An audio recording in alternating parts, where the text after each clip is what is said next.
ফেনী, নোয়াখালী, লক্ষ্মীপুর, কুমিল্লা, সিলেট, মৌলভীবাজার ও হবিগঞ্জ সহ দেশের ১২টি জেলা এখন পানিবন্দী। সকল ভেদাভেদ ভুলে বাংলাদেশের সব মানুষ দাঁড়াচ্ছেন বন্যার্তদের পাশে। শিক্ষক, শিক্ষার্থী, রিকশা চালক, ভিক্ষুক এমনকি তৃতীয় লিঙ্গের মানুষেরাও বন্যার্তদের জন্য বাড়াচ্ছেন সহযোগিতার হাত। নিজেদের জমানোর টাকা দিয়ে দিচ্ছেন শিশুরা, প্রাণ উজাড় করে রেমিটেন্স সমেত বিপুল অর্থ পাঠাচ্ছেন প্রবাসীরা। বন্যা মোকাবেলায় এক কাতারে দাঁড়িয়েছেন বাংলাদেশের সব জনগণ।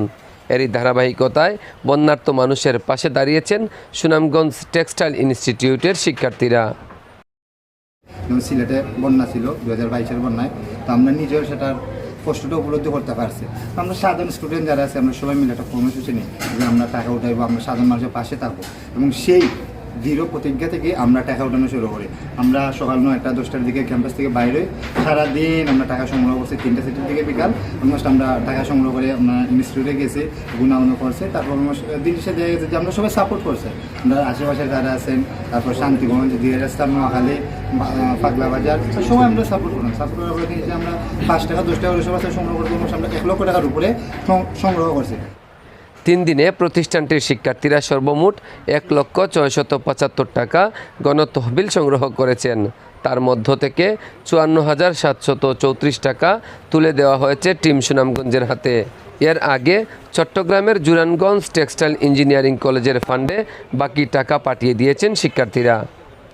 বুধবার সন্ধ্যা 7টায় পাগলা বাজারের একটি রেস্টুরেন্টে টিম সুনামগঞ্জের হাতে এসব টাকা তুলে দেন সুনামগঞ্জ টেক্সটাইল ইনস্টিটিউটের শিক্ষক ও শিক্ষার্থীবৃন্দ।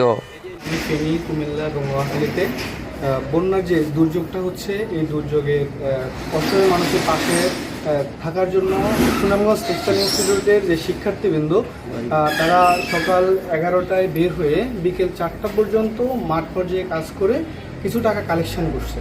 সেই টাকা কালেকশন করে এই যে অসহায় মানুষদের পাশে দাঁড়ানোর জন্য আজকে অর্থাৎ আপনাদের নিকট হস্তান্তর করা হচ্ছে।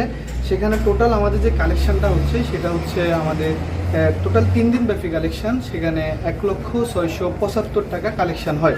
তার ভিতরে প্রথমত আমরা প্রথম দিনের যে কালেকশন 46,210 টাকা, সেটা আমরা প্রথম দিনেই কালেকশনটা পাঠিয়ে দিই।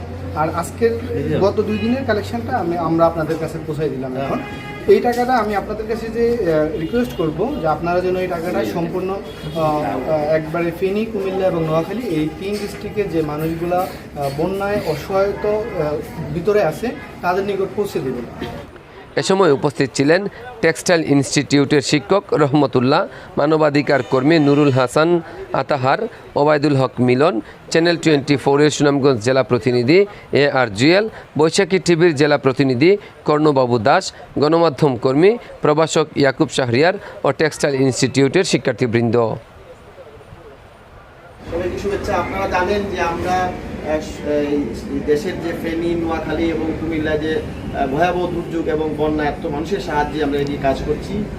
প্রতিদিনই আসলে আমরা বিভিন্ন সংগঠন, বিভিন্ন সংস্থা, শিক্ষার্থী থেকে শুরু করে সবাই কিন্তু সহযোগিতার হাত বাড়িয়ে দিয়েছে। আমরা আজকে এমন একটা জায়গায় এসেছি, এটি হচ্ছে শান্তিগঞ্জ উপজেলার পাগলা বাজারে, এবং এইখানে আসলে আপনারা দেখতে পাচ্ছেন যে বেশ কয়েকজন শিক্ষার্থী আছে। সেটা হচ্ছে সুনামগঞ্জ টেক্সটাইল ইনস্টিটিউট, যে শান্তিগঞ্জ টেক্সটাইল যে ইনস্টিটিউট, সেই ইনস্টিটিউটের শিক্ষার্থীরা তারা আসলে সবাই মিলে এই বানবাসী মানুষের পাশে দাঁড়ানোর জন্য তারা নিজ উদ্যোগে বিভিন্ন জায়গাতে গিয়ে এবং তারা শিক্ষার্থীরা মিলে কিছু টাকা বানবাসীদের পাশে দাঁড়ানোর জন্য, এবং তারা ইতিমধ্যেই বেশ কিছু টাকাও পাঠিয়েছেন, এবং তারা আজকে যখন এই টাকাগুলো উত্তোলন করে বানবাসীদের পাশে দাঁড়ানোর জন্য আমাদের খবর দিয়েছেন, আমরা আসলে তাদের কাছে এসেছি। এবং তারা আসলে যেই উদ্যোগটা নিয়েছেন, এই শিক্ষার্থীরা কয়েকদিনই আসলে এই টাকাগুলো উঠিয়েছেন বিভিন্ন জায়গা থেকে, এবং তাদের এই উদ্যোগকে আমরা সাধুবাদ জানাই।